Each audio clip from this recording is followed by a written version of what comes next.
Ассалаумағалейкум ағайын. Қазір Қазақстанда кәсіпкерліктің бумы жүріп жатыр. Бәріміз кәсіпкер болғымыз келеді, бірақ кәсіптен жалпы кәсіпкерлікті қалай заңдастырамыз?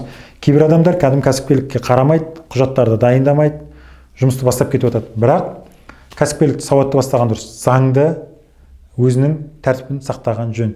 Дара кәсіпкерлік дегеніміз бар. Сосын жауапкершілігі шектеулі серіктестік, шаруашылық серіктестіктер жалпы. Соны құрып кәсіпкерлікті ашуға болады.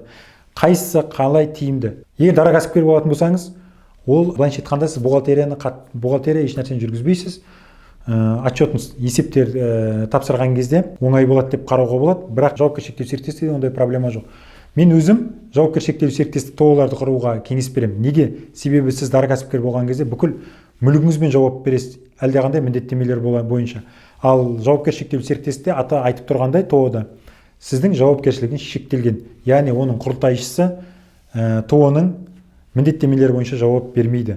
Осы тұста мен өзім әрқашан жауапкершілігі шектеулі серіктестігінің нысанындағы кәсіпкерлікті ашуды кеңес беремін.